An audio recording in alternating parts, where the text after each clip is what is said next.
Halo Mabro and Sista, dimanapun kalian berada, bagaimana kabarnya? Kembali lagi bersama saya Whiskey Tubae. Hari ini saya kembali membawakan arus cerita film bergenre horor yang berjudul Sewudino tahun 2023. Film ini mengisahkan perang santet antar dua keluarga terpandang di sebuah kota Pulau Jawa.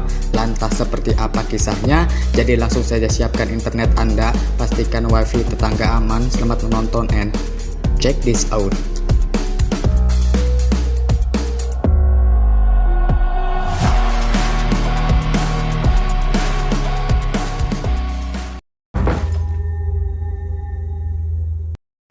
Kisah dibuka pada malam Jumat Kliwon dengan dua asisten rumah tangga yang sedang berberes, namun satu darinya tampak gugup karena merasa ada sebagian pekerjaan yang belum kelar. Entah pekerjaan apa itu sampai membuatnya panik, yang ternyata pekerjaan tersebut bukanlah pekerjaan sembarangan yang dapat dilakukan sambil jalan-jalan atau rebahan, melainkan untuk orang terpilih yang dapat melakukan, yaitu merawat seorang yang terkena serangan santet atau ilmu hitam. Dengan tubuhnya terbaring di atas keranda bambu karena lupa menutup yang membuat keduanya terburu-buru sehingga tanpa sadar tangannya keluar satu. Jadi jangan salahkan aku jika kalian tewas satu persatu, sambil berkata,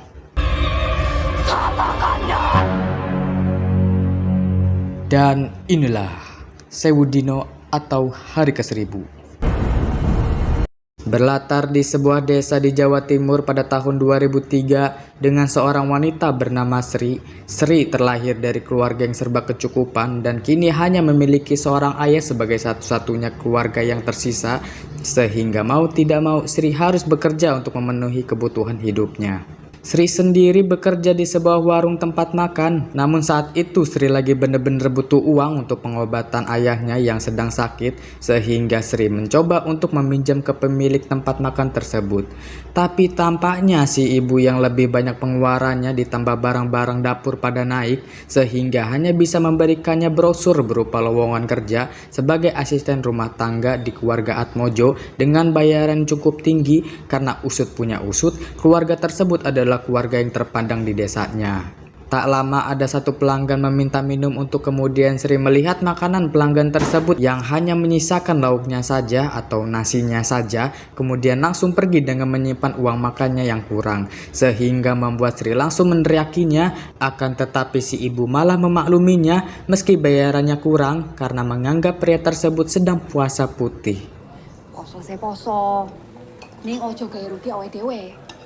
Sepulang kerja, Sri langsung capcus ke lokasi tersebut yang sudah banyak pelamar dari berbagai desa, sehingga membuat Sri harus ikut mengantri panjang. Namun ketika ada dua orang pelamar yang bingung dengan mengatakan kenapa dirinya tidak diterima padahal lulusan SMA, sontak membuat Sri agak insecure karena Sri sendiri tidak memiliki ijazah yang datang hanya bermodalkan niat, tekad yang kuat dan semangat. Seketika mood Sri menjadi retak setelah mendengar obrolan kedua pelamar tersebut, sehingga memilih untuk keluar dari antrian dengan melewati rerintikan hujan, dan tak disangka Sri malah tertabrak dengan seorang aspri atau asisten pribadi yang bernama Sugi, sehingga Sri langsung dibawa masuk ke dalam untuk pengobatan lebih lanjut.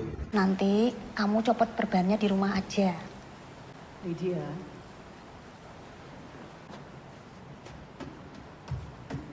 Sekian lama menunggu, Sri tak menyangka bahwa dirinya dipanggil Mbah Karso, yaitu seorang kepala keluarga dari Atmojo. Namun Sri tampak bingung mengapa dirinya yang dipanggil dari sekian banyaknya pelamar. Tapi Sri ingat bahwa kesempatan tidak datang dua kali, sehingga tidak ingin menyia-nyiakan kesempatan ini untuk menemui Mbah Karso.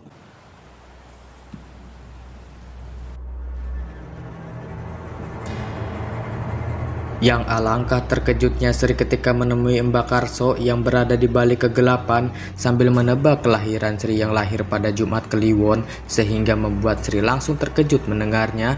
Namun saat Mbak Karso bertanya, "Kamu kesini karena apa?" Sri pun menjawab, "Aku butuh uang, Mbah, untuk pengobatan bapakku yang sedang sakit."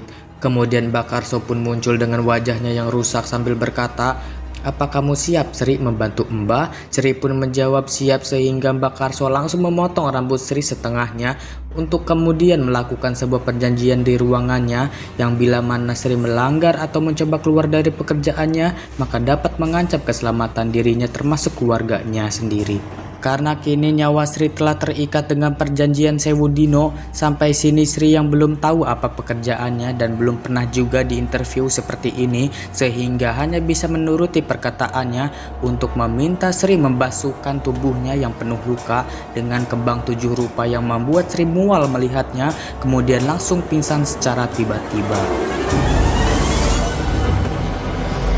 Singkat cerita, malam pun tiba, di mana Sri terbangun di dalam mobil dengan Pak Sugi yang mengantarkannya pulang sambil mengingatkan Sri untuk tidak bilang siapa-siapa apalagi buat status di WA. Kemudian Sri menceritakan semuanya ke si bapak bahwa dirinya diterima sebagai asisten rumah tangga di keluarga Atmojo. Namun tanggapan si bapak sebenarnya agak risih dengan keluarga Atmojo, tapi mengingat si bapak lagi kurang sehat dan butuh uang untuk berobat, sehingga hanya bisa menyarankan Sri untuk jaga diri dan jangan lupa istirahat.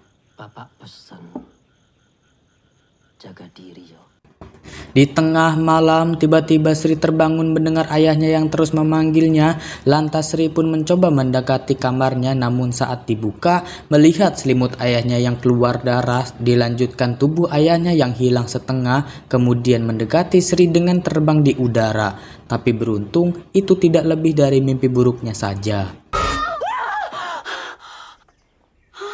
Namun keanehan pun terjadi setelah mengalami mimpi buruk. Sri tiba-tiba mendapati sebuah simbol di bagian tangannya yang mungkin simbol tersebut adalah berupa sebuah perjanjian dari keluarga Atmojo. Tunggu aku ya, Pak.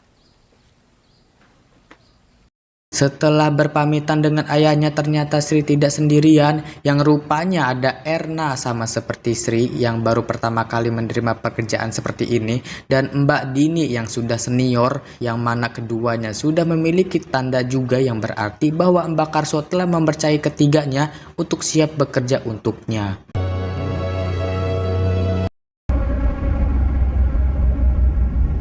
Setelah berjam-jam di perjalanan yang ternyata Sugi tidak membawanya ke rumah Mbak Karso tetapi ke dalam hutan yang rindang, kemudian berhenti sejenak dan memintanya untuk tetap tinggal di dalam, sementara Sugi tengah melakukan sebuah persembahan entah untuk siapa itu yang membuat Sri dan Erna kebingungan. Tak terkecuali dengan Dini yang tampaknya biasa saja untuk kemudian kembali melanjuti perjalanannya.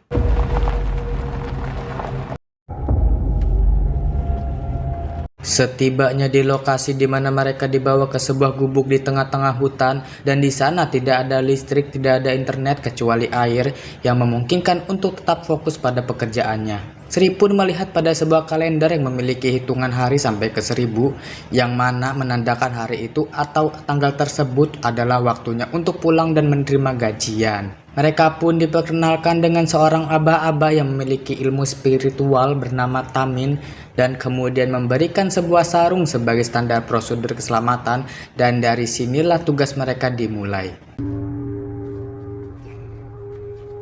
Di mana Abah Tamin membawanya masuk ke kamar untuk memperlihatkan sebuah keranda bambu yang berisikan seorang wanita yang terkena serangan santet atau ilmu hitam dari seseorang, dan di situ juga ada sebuah rekaman dari Mbak Karso berupa kaset yang berisi langkah-langkah atau cara basuh sedo.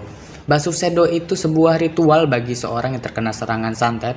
Namun saat Sri bertanya, "Basuh siapa, Mbah?" Abah pun membuka keranda tersebut dengan dibantu Dini, yaitu seorang cucu dari Mbak Karso yang bernama Dela Atmojo, korban santet yang brutal. Akibat dari serangan tersebut, tubuh Dela seutuhnya dikuasai roh jahat yang disebut Sengar Turi dan akan bertahan selama 1000 hari. Namun jika tidak melakukan apa-apa, maka Dela akan hilang selamanya atau meninggal dunia, sehingga hanya bisa melakukannya dengan basuh sedo. Meski sebenarnya ritual tersebut tidak menyembuhkan, tapi hanya menenangkannya saja agar Sengar Turi ini tidak merajalela dengan melukai orang lain. Dan ritual tersebut harus dimulai saat fajar tiba dan selesai sebelum senja terbenam. Ngerti? Nggih, Mbah. Selesai menjelaskan tersebut di mana Mbak Dini untuk pertamanya mempraktekkan ritual tersebut dengan mengikuti rekaman tutorial dari Mbak Karso, dimulai dengan menuangkan air ke dalam baskom, kemudian memasukkan kembang 7 rupa sesuai urutannya, dan sebelum membuka keranda tersebut, pastikan tubuhnya terikat dan jika sudah, mulai basuh Della dari kaki sampai ujung kepala sambil mengikuti ucapan dari Mbak Karso ini. Trahakoro sepako. Namun sesampainya di bagian kepala, tiba-tiba tangan Mbak Dini digigit, entah kesalahan apa lagi yang dilakukan yang membuat seisi ruangan panik sehingga Mbah Tamin langsung mengambil alih untuk menenangkannya. Sementara Sri dan Dini keluar dari gubuk tersebut untuk mulih atau pulang saja, lebih baik mulih daripada melakukan pekerjaan semacam ini. Namun tak disangka, keduanya malah dibuat pingsan setelah menerima efek semacam glitch dari payung mayit. Kemudian Pak Sugi datang yang langsung membawanya.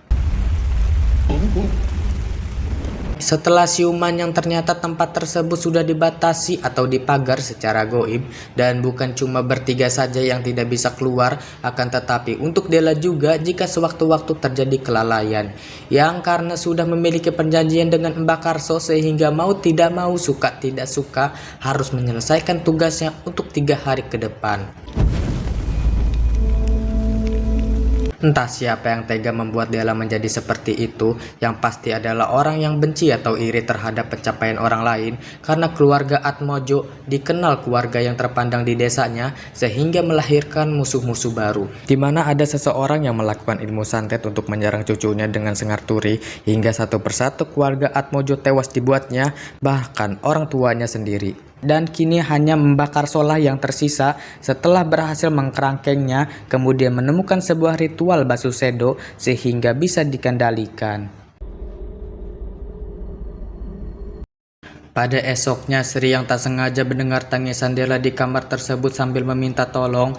Tak lama Erna pun datang memanggilnya. Lantas kejadian tersebut Sri langsung menceritakannya, namun tanggapan Mbak Dini memintanya untuk menghiraukannya karena itu adalah sengar turi. Dini yang masih sibuk memperbaiki pompa airnya yang macet sehingga meminta Erna untuk melakukan tugasnya sendirian dan ikuti perintahnya yang kemarin sebelum matahari terbenam. Sementara Sri diminta untuk membantunya perbaikan. Memasuki hari ke-998 atau lebih tepatnya 2 hari lagi menjelang hari ke-1000, di mana pada saat ketiganya ingin turun tiba-tiba ya, Sri terbangun di hamparan luas pohon tebu yang menjulang tinggi dengan suara seseorang yang meminta tolong. Lantas Sri pun mencoba mencari sumber suara tersebut. Sesampainya tiba di sebuah gubuk di sana, namun tanpa sadar dirinya tengah diikuti dengan seseorang dari belakang, kemudian langsung menyerangnya sehingga membuat Sri terbangun. Tapi yang bikin anehnya adalah Sri terbangun sambil menggenggam daun pohon tebu di mimpinya, kemudian dilanjutkan dengan kakinya yang banyak tanah. Yang seingat Sri kan sebelum tidur udah baca doa, udah cuci muka, gosok gigi, terus cuci kaki juga, tapi kenapa kotor? Ketika sedang sarapan di mana Sri menceritakan mimpinya yang aneh bisa dibawa ke kenyataan, namun tanggapan Dini lebih visioner dengan mencoba untuk menghiraukannya saja atau gak usah dipikirkan, yang penting gimana caranya tugas kita selesai dengan baik dan pulang dengan selamat. Meski itu benar, tapi setidaknya gitu Mbak, aku yang merasakan kejanggalannya. Sesaat Sri kini menjalankan tugasnya dan menemukan kembang yang berantakan, namun kini Sri mencoba berpikir positif yang barangkali itu ulah berit. Kemudian dilanjutkan dengan memutarkan kasetnya, tapi malah suaranya rusak lalu mati, dan Sri kini mendengar suara Della di dalam yang memanggilnya. Lantas Sri mencoba untuk mendekatinya kemudian membukakan keranda tersebut, namun tiba-tiba suara yang di kaset berputar kembali tapi dengan cara yang salah, malah meminta Sri untuk membukakan tali dan dilanjutkan. Tiba-tiba lilinnya mati, yang alangkah terkejutnya Sri melihat Della berubah menjadi sengar turi sehingga membuat Mbak Dini datang dan langsung mengurusnya. Ingat omonganku tadi pagi, Gak usah mikir macem-macem. Memasuki H-1 Sewu Dino atau hari ke 999, di mana Sri lagi-lagi terbangun di mimpi yang sama kemudian mencari seseorang yang terus memanggilnya di dalam gubuk tersebut. Namun kini Sri diserang kembali dengan seorang pria yang membawa golok ciomas yang membuat Sri langsung terbangun dengan rambutnya yang putus. Tepat hari itu Abah Tamin datang beserta Mas Sugi membawa alat perkakas yang sepertinya akan melakukan sesuatu, dan Sri mencoba menceritakan semua kejadian aneh selama hidup di sana. Namun tanggapan Abah Tamin sama seperti Mbak Dini untuk menghiraukannya saja karena toh sebentar lagi gajian. Dan habis itu kamu bisa pulang. Setelah keduanya pulang, di mana Erna yang kepo mencoba untuk melihat lebih dekat apa yang dilakukan Mas Sugi barusan, namun saat dibuka ternyata berupa liang kubur yang entah untuk apa itu selanjutnya. Sesaat menjelang sore, pompa air tersebut tiba-tiba mengalami macet. Beruntung masih ada sisa kemarin sehingga masih bisa untuk membasuh Della. Namun sesaat mulai menyetel ulang kaset tersebut, tiba-tiba suara rekaman Mbah Karso sudah di bagian outro sehingga harus memutarnya kembali ke bagian intro. Dan yang apesnya lagi, air yang dibawa Sri tiba-tiba bocor, maka mau tidak mau harus menimba ulang bagaimanapun caranya. Sore iki. Ayo, kita jaga sini. Selesai menimba air dengan seadanya, yang alangkah terkejutnya mereka, Della sudah tidak ada alias keluar dengan keberadaannya sudah di pojokan. Namun saat mencoba mendekati Della, tiba-tiba lilinnya mati dan kemudian langsung menyerangnya. Sontak Erna pun mencoba untuk menolongnya, akan tetapi malah dibuat tidak berdaya setelah menerima serangan yang hampir merenggut nyawanya. Lantas Sri langsung menyiramnya yang sudah diisi kembang 7 rupa dan berhasil membuat Della lebih tenang. Pintunya, iku apa kok. Memasuki hari ke-1000 di mana Erna tengah diobati lukanya sementara Sri yang mengeluhkan ingin pulang saja daripada melanjutkannya yang cuma bikin celaka. Namun Dini mengingatkan bahwa kita sudah keburu tanggung, lebih baik selesaikan saja. Yang penting harus lebih teliti lagi supaya tidak terjadi hal yang sama. Karena mengingat kejadian barusan yang di awal pada film tersebut merupakan teman dari Dini sendiri yang tewas di tangan Della akibat kelalaian dalam tugasnya, ditambah sebelum adanya ritual basuh sedo ditemukan. Dan untuk Mbak Dini bisa selamat dari insiden tersebut setelah Abah Tamin melakukannya, namun dengan satu syarat, harus mengurus Della sampai menjelang hari ke-1000 atau Sewu Dino berakhir. Dan untuk melakukan seperti ini tentu tidak bisa sendirian sehingga Mbak Karso melakukan perekrutan dari berbagai desa. Maka terpilihlah Sri dan Erna yang bersedia membantunya dengan kriteria yang mumpuni. Kalian yang percaya. Keesokan paginya mereka kembali dikejutkan dengan kunci gemboknya yang sudah terbuka dan Della sudah tidak ada, berikut pintu jendelanya juga jebol yang berarti Della sudah berkeliaran. Namun mengingat di sini sudah dibatasi atau dipagari secara gaib dengan payung mayit sehingga ketiganya harus berjuang untuk memastikan payung tersebut tertancap supaya tidak terlalu jauh dan masih berada di dekatnya. Setelah tertancap, payung tersebut mengeluarkan sebuah efek yang luar biasa. Namun tiba-tiba Dini terpukul dari belakang sementara Sri terjatuh dan berhasil menemukannya. Akan tetapi Della sudah ada di belakangnya, kemudian langsung menyerang Sri yang hampir tewas dan beruntung Abah Tamin datang yang langsung menolongnya.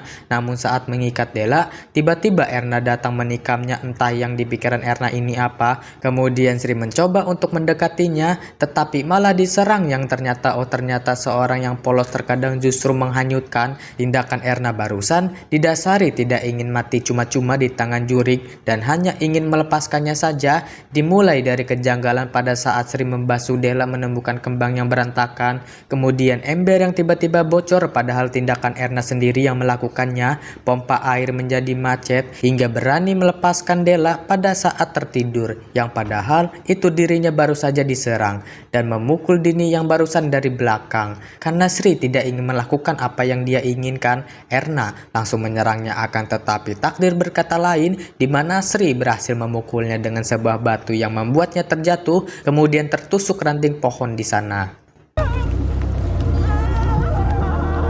Dengan kejadian tersebut membuat Sri menyesal karena dirinya lah Erna tewas di tangannya sendiri sehingga memilih untuk pergi saja. Namun Mbak Dini pun mencoba menenangkannya dengan mengatakan bahwa itu tidak lebih dari bela diri yang kalau tidak seperti itu bisa dirinya lah yang celaka. Dan Mbah Karso pun mengingatkan banyaknya hal yang selama Sri tinggal di sana yang ternyata itu bukanlah mimpi melainkan dunia sukma di mana Dela ditahan.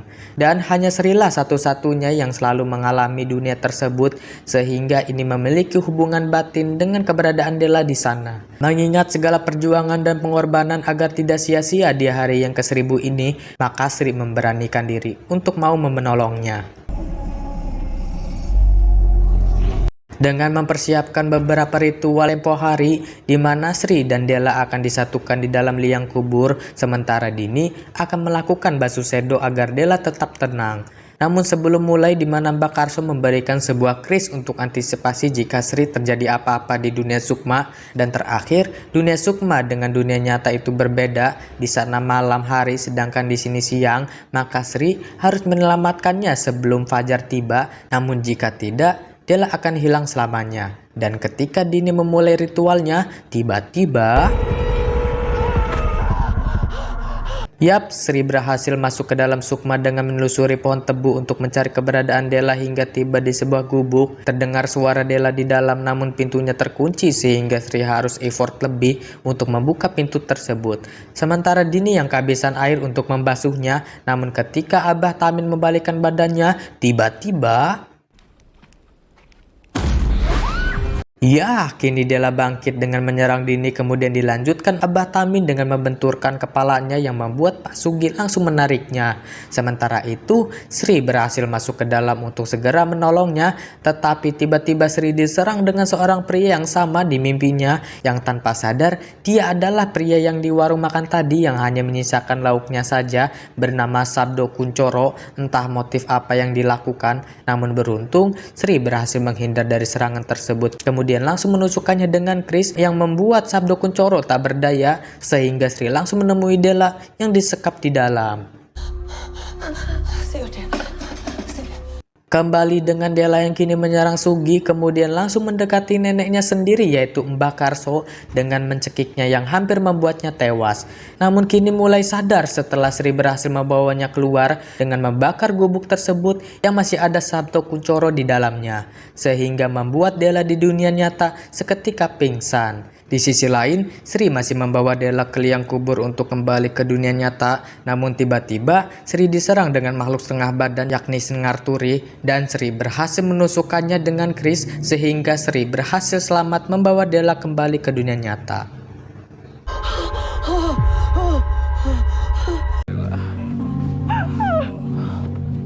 Dan kita akan segera mengetahui motif dari Sabdo Kuncoro yang tega melakukan semuanya, yang ternyata hanya karena cintanya yang ditolak, entah sama keluarganya atau Dela sendiri yang menolak, dan karena gagal merenggutnya sehingga datang Sengarturi untuk memintai perjanjiannya. Meskipun itu gagal, tapi janji tetaplah janji. Jangan berjanji jika tidak ada bukti, dan Sabdo Kuncoro berani membuktikannya meski harus berakhir tragis. Selesai menyelamatkan Dela dan sebelum pulang, Mbah Karso memberikan gaji sesuai kesepakatan di awal.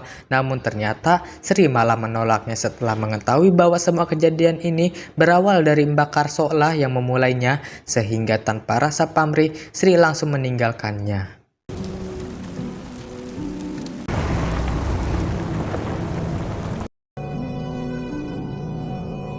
Di tengah perjalanan ternyata Sugi mengetahui hal tersebut saat Sri berani menolak pemberian Mbah Karso. Namun Sugi menanggapinya dengan baik karena jika diterima dapat mengancam keluarganya. Dan baiknya Sri sudah memahami hal itu, meskipun lagi butuh-butuhnya, tapi keselamatan keluarganya jauh lebih penting daripada uang itu sendiri. Memang uang bisa membuat keluarga bahagia, tapi jika kebahagiaan hanya karena uang, sedangkan uang adalah angka yang tiada batasnya, maka kebahagiaan tidak pernah tercipta, sama seperti kisah Sugi yang tidak pernah merasakan kebahagiaan meski bergelimang harta, meskipun dari Mbah Karso. Beberapa hari kemudian, Sri menemukan sebuah amplop yang berisikan uang yang sangat banyak di halaman rumahnya.